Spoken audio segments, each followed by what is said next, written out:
But behind that moment, power realigned and the world started to move in a new direction. Canada made the offer. The United States accepted, and the world held its breath. What does this mean for global alliances? For energy security? For military balance? For the very future of North America? Stay with us as we peel back the veil on what may be the most consequential geopolitical agreement in decades. Before we begin, don't forget to like, subscribe, and hit the notification bell, because what you're about to hear might just change everything. Now, let's break it down. The offer that shook the continent, few outside the innermost circles knew such a proposal was even being discussed. Fewer still grasped its potentially world-altering depth. Then, without the typical protracted diplomatic fanfare, Canadian Prime Minister Alexander Moreau stepped before the cameras and announced an offer to the United States. The proposal immediately seized the globe's attention. This wasn't a routine trade agreement or a minor defense update. It was a groundbreaking, comprehensive pact promising unprecedented energy cooperation and a dramatic intensification of continental defense. The offer also included strategic alignment across the rapidly changing Arctic, a proposal so significant it instantly reshaped the geopolitical landscape. The details, once released, underscored the magnitude of the offer. At its heart lay a comprehensive framework for truly bilateral control and development of the vast, increasingly accessible Arctic region. This framework envisioned shared infrastructure, joint patrols, and unified strategies for a territory becoming critical due to climate change and increased international interest. Complementing this was a commitment to shared military command structures. This would fundamentally evolve joint defense readiness beyond traditional boundaries to counter complex, multi-domain threats. Crucially, the pact included critical priority access for the United States. This access extended to Canada's immense, untapped reserves of rare earth minerals and its burgeoning clean energy resources. For the United States, this access represented a monumental strategic victory. This was particularly true in the critical arena of rare earth minerals. For years, the U.S. and its allies had struggled to establish a secure, reliable supply chain for these essential components of modern electronics, defense systems, and green technology. They faced near total dominance from China in this vital sector. Canada, however, holds over 14% of the world's known untapped reserves. These are vital elements untouched, located securely within a trusted ally's borders. These reserves were now strategically linked directly to American production needs. This single provision offered the potential to fundamentally alter a critical global power imbalance. Military analysts were quick to label this new level of integration NORAD 2.0. However, they acknowledged the moniker barely captured the scale of the evolution underway. This wasn't simply an upgrade to North American Aerospace Defense Command. It represented a tectonic shift towards something far deeper and far more integrated. This integration spanned across land, sea, air, space, and cyber domains. It was a fusion of strategic interests and operational capabilities. The pact was designed to create a more formidable, unified North American defense perimeter and energy security bloc. This sent an unmistakable signal about the future of the continent's partnership in a multipolar world. Energy dominance and the new Cold North. Energy is no longer just a commodity. Its role has transformed. It's a weapon, a shield, a bargaining chip in global diplomacy. Control over energy resources means geopolitical power. Canada's offer included unprecedented access. It covered vast hydroelectric grids, significant natural gas reserves, and Arctic offshore platforms. This was far beyond a standard energy deal between allies. This comprehensive package offered a vital lifeline to the United States. Washington was currently battling volatile OPEC pricing and shifting domestic energy politics, creating significant energy uncertainty. U.S. reliance on foreign oil had dropped in recent years, according to the U.S. Energy Information Administration. However, underlying uncertainty in global markets remained a significant vulnerability for American stability. A stable neighbor like Canada offered immense secure resources just across the border. Priority access promised decades of energy independence and resilience against external pressures. Meanwhile, in the high north, the stakes were rising dramatically. Melting Arctic ice wasn't just changing the environment. It was unlocking new shipping routes and resource territories. Vast, untapped reserves lay beneath the seabed and ice. This potential wealth transformed the frigid north into a zone of intense economic interest and strategic competition among global powers. These powers were already positioning aggressively in the region. Russia had begun significant militarization of its Arctic presence. This included reopening Cold War bases and deploying advanced military assets along its northern coastline. This signaled a clear intent to dominate the region's future. Compounding the tension, China, located thousands of miles away, controversially declared itself a near-Arctic state. This declaration, coupled with increased activity, raised eyebrows globally. It signaled Beijing's clear strategic interest in the Arctic's future resources and routes. The US-Canada Pact offered a direct countermeasure. It aimed to address these growing threats and competing claims in the High North through unified action. The agreement allows for joint patrolling of Arctic waters and airspace. This creates a unified security presence across their shared frontier, enhancing deterrence. It includes provisions for advanced surveillance installations across the vast territory. These systems are critical for monitoring activity from both state and non-state actors. Furthermore, the pact enables the development and deployment of rapid response units. These forces would be ready to respond swiftly to any incursions or incidents, operating together in one of the world's last great, uncontested frontiers. Geopolitical experts were quick to draw stark parallels and issue urgent warnings. Many now cautioned that the Arctic was rapidly becoming the new South China Sea, a region where overlapping territorial claims, vital resource interests, and increasing military posturing created a dangerous flashpoint. This comparison highlighted the significant risk of miscalculation and confrontation. The potential for regional disputes to escalate into broader international crises was a clear concern. The US-Canada Pact was, in this critical context, a clear and decisive move. It aimed to establish a strong, unified North American front in anticipation of this burgeoning Cold North rivalry. The military fusion. Since the crucible of World War II, Canada and the United States have stood as steadfast defense allies, bound by shared values and geographic proximity. Their partnership forged institutions like NORAD, symbolizing decades of joint vigilance across North American skies.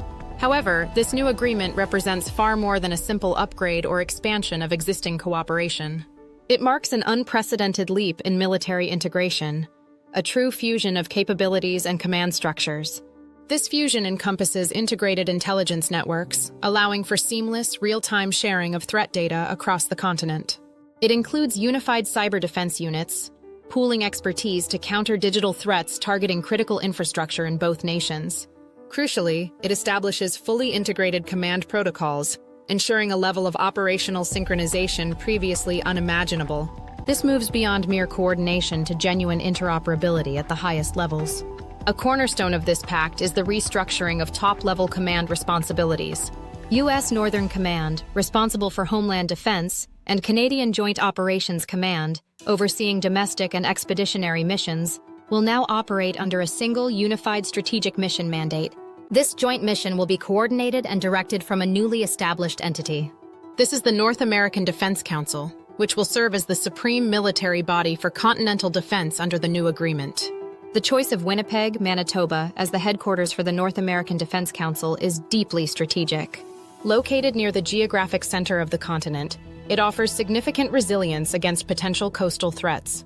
Its inland location provides a vital layer of protection from potential conventional or unconventional attacks, launched from the Atlantic or Pacific Oceans. Furthermore, Winnipeg boasts existing, robust military infrastructure and logistical hubs, providing a ready foundation for the new command center. This level of integration has, predictably, sparked intense debate in both nations. Critics in Canada have voiced concerns about a potential loss of national sovereignty. They argue that placing operational command under a unified structure diminishes independent control over their military forces. Questions are raised about decision-making authority during crises and the potential for Canadian priorities to be subsumed by American ones. Conversely, supporters hail the agreement as the formation of the most advanced military alliance on Earth.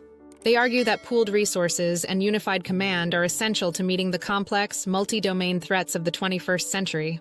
For proponents, the shared burden and integrated capabilities enhance security for both nations far beyond what either could achieve alone. This represents a gain, not a loss, of effective defense capabilities. The tangible results of this fusion are already becoming apparent in simulations. Exercises conducted in 2024 showcased the alliance's dramatically enhanced defensive capabilities against advanced threats. These simulations demonstrated the rapid and successful neutralization of hypersonic missile threats. Crucially, these threats were launched from challenging polar routes, a scenario considered virtually impossible to defend against effectively just 5 years prior. This newfound capability is powered by the integration of cutting-edge technologies. This includes AI-guided drone swarms for reconnaissance and interception, alongside sophisticated underwater detection systems monitoring vast maritime areas. Real-time satellite tracking networks provide constant, continent-wide situational awareness. Together, these systems signify that North America is not just adapting, but actively preparing for the next generation of warfare, a multi-domain battle space requiring seamless integration. Economic ripple effects. Beyond the defense and resource strategies, the economic implications of the Canada-US Pact are no less seismic. This agreement is poised to fundamentally reshape continental commerce and global trade flows in the coming years. With vital resource access now streamlined and energy interdependence solidified at an unprecedented level, analysts are predicting the imminent creation of a new North American economic zone. This isn't simply a revised trade agreement like the original NAFTA. This new zone includes explicit defense clauses linking economic stability to security, establishing dedicated rare earth corridors for critical mineral supply, and integrating AI-driven logistics networks for unparalleled efficiency. For Canada, the economic forecasts are overwhelmingly positive in the short to medium term. Canada's GDP is forecast to experience robust growth, predicted to rise by a significant 4.7% over the next 3 years. This surge is primarily expected due to massive American investments pouring into Canada. These investments will target key sectors, including mining operations for rare earth minerals, transport infrastructure upgrades, and the development of green technology hubs. These economic boosts are anticipated particularly across Ontario and Quebec, provinces rich in both resources and existing infrastructure. Meanwhile, the United States stands to benefit significantly from this new economic architecture. American manufacturing industries may finally regain a crucial domestic edge in critical sectors. Secure, reliable access to Canada's vital minerals, bypassing volatile overseas supply chains, provides essential components for high-tech and green energy production directly within North America. This dramatically reduces dependence on foreign sources, particularly from rivals. Predictably, this consolidation of North American economic power is expected to cause turbulence in trade relations with other major blocs. Challenges are anticipated particularly with Europe and China. Reactions from traditional partners and rivals have been sharp and immediate. French President Elodie Marchand publicly warned of a strategic imbalance in the West, suggesting the pact shifted the economic center of gravity within the transatlantic relationship. From Beijing, the response was even more pointed. The Chinese government accused the alliance of creating exclusive spheres of resource control, viewing the rare earth provisions as a direct challenge to their global dominance in critical supply chains. Across global markets, the implications of the pact are already being felt significantly. Supply chains, long optimized for international routes, are beginning a complex process of shifting focus and investment back towards continental North America. Capital markets worldwide are rapidly reacting to the new economic realities presented by the integrated zone. Investors are actively reassessing risk and opportunity based on the newly secured resource access and integrated defense elements. Wall Street, the heart of global finance, is actively recalibrating its investment portfolios to align with this shift. Financial analysts are advising clients to adapt strategies to accommodate what some market watchers are already calling the Great North Pivot. Political backlash and civil response, but not everyone is on board. In Montreal, thousands marched in protest, accusing the government of selling out to American interests. In Alaska and North Dakota, hardline American groups decried the pact as a step toward continental government. Prime Minister Moreau responded firmly, "We are not merging, we are maturing as partners in a volatile world." Polls show 61% of Canadians support the agreement. In the US, that number is just 49%, with independent voters expressing skepticism. Social media is ablaze with theories, memes, and mobilizations. TikTok videos warn of Arctic wars and secret bases. Reddit explodes with leaked documents, some real, many false. In a time where truth bends easily, trust is hard won. International reaction and realignment. NATO cautiously applauded the development, framing it as a strengthening of the alliance's northern flank. The United Kingdom offered to join Arctic patrols. Japan expressed interest in a trilateral clean energy initiative. But the loudest reactions came from Russia and China. Russian President Dmitry Antonov condemned the move as imperial Arctic encroachment and ordered military drills in the Kara Sea. Beijing responded with sanctions on Canadian technology firms and issued a stark warning to Washington: do not redraw the map. Meanwhile, Nordic nations are caught in the middle, seeking protection but fearing escalation. India, Brazil, and South Africa have called for a global Arctic summit to address resource sharing and territorial rights, hoping to prevent another Cold War, this time under the ice. What comes next? The USA's acceptance of Canada's offer is more than a diplomatic gesture. It's a tectonic geopolitical realignment. It's a preparation for resource wars yet to ignite, a response to silent threats creeping across frozen tundras and deepening seas. The Arctic is thawing, not just physically but politically.